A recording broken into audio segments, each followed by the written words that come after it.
के अंदर किसानों के हित का बिल है और लाठीचार्ज का विषय तो मैं सोचता हूं कि ये बिल्कुल ही कहीं मैंने नहीं देखा कि किसानों के साथ में लाठीचार्ज हुआ है। देख रहे हैं साइंस इंडिया न्यूज और मैं विकास पाठक। मेरे साथ कैलाश चौधरी जी हैं जो केंद्रीय राज्य कृषि मंत्री हैं। सर, मैं आपसे ये जानना चाहता हूँ कि जो समस्या है वो ये नहीं है कि किसान विरोधी है या किसान के पक्ष में है। किसानों पे जो लाठीचार्ज हुआ था उससे ये बात उभर के ये किसान विरोधी हो सकता है, इस पर आपका क्या कहना है?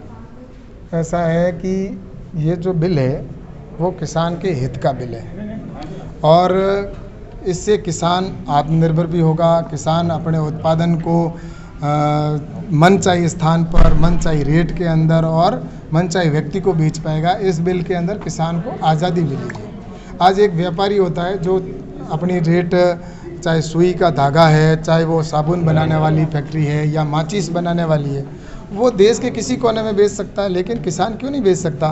किसान अपना धरती का अन्नदाता और धरती पुत्र किसान मेहनत करता है और उसके बाद में उसको बेचने के लिए दूसरे किसी के मुंह की ओर ताकना पड़ता है। मंडी के अंदर जाकर खड़ा होता है, वहाँ उसको सही रेट नहीं मिलती है। तो अब किसान को मंडी परिधि के बाहर भी आज़ादी मिल गई, वो किसी को भी बेच सकता है और बिना टैक्स से भी इसमें मुक्ति मिली है। और इसके बावजूद भी मंडी के अंदर जाकर बेच सकता है, वहाँ पर भी उसके लिए दरवाजे खुले हैं और मंडी परिधि के बाहर अगर उसको अच्छी रेट मिलती है तो दोनों जगह वो कहीं पर भी बेच सकेगा। सर, भाजपा सरकार हमेशा लोकतंत्र की पालना करते हुए जो भी आंदोलन होती है बात करती है, परंतु हरियाणा में लाठीचार्ज क्यों हुआ?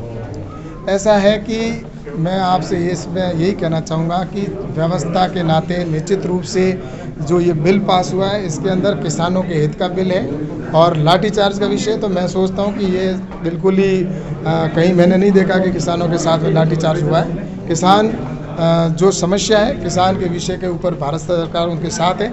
अब जो हो रहा है वो राजनीति हो रही है। सर, कॉन्ट्रैक्ट किसानों के ऊपर भारत सरकार कभी कुछ ऐसा सोच भी नहीं सकती, क्योंकि बजट के अंदर भी प्रावधान बढ़ाया है और हम सम्मान निधि के तौर पर 6,000 रुपये किसान को दिए जा रहे हैं और विपक्ष का काम विरोध करना है। और आपने देखा होगा चाहे धारा 370 है तो उसका विरोध किया, सीए का विरोध किया और भगवान श्री राम कॉन्ट्रैक्ट फार्मिंग के नाम पे यदि आप देखा जाए तो नील की खेती अंग्रेजों के समय में हुई थी, तो अधिक पैसा कमाने के लिए किसानों पे ये दबाव नहीं बनाया जाएगा, उसकी क्या गारंटी है? ऐसा है, कॉन्ट्रैक्ट फार्मिंग में किसान स्वतंत्र है, वो चाहे तो एग्रीमेंट करे किसी के साथ, नहीं चाहे तो नहीं करे और उसकी शर्तों के ऊपर होगा।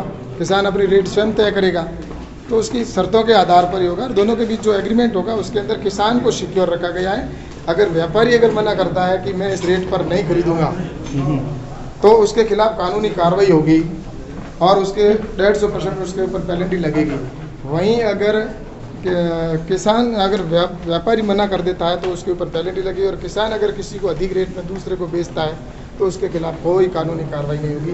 इस तरह से किसान को एकदम सुरक्षित रखे और किसान के हित का ये बिल पास करें। सर, आवश्यक वस्तु अधिनियम 1955 के में से गेहूं और चावल को हटा दिया गया है, इस पे क्या कहना है आपका? ऐसा है कि ये कानून बना है और कानून ख़त्म नहीं हुआ ये कानून। इसके अंदर उन वस्तुओं को बाहर निकाला है और जब भी आवश्यकता होगी, कहीं ऐसी परिस्थितियाँ देश में पैदा हो जाती है तो ऐसे समय में फिर से इसको लागू किया जा सकता है उन फसलों को। और आज देश के अंदर सरप्लस है अनाज। पहले एक समय था जब उस समय अनाज की इंपोर्ट करते थे हम और ये जब कानून 1955 में बना था उस समय परिस्थिति अलग थी, लेकिन आज परिस्थिति अलग है। आज हमारे पास भंडारण के अंदर रखने के लिए स्थान नहीं है, तो इसलिए इतना अनाज हो रहा है, तो इसलिए आज इस कानून की आवश्यकता है। धन्यवाद। ये थे हमारे साथ कैलाश चौधरी जिन्होंने बताया कि ये बिल किसानों के हित में है।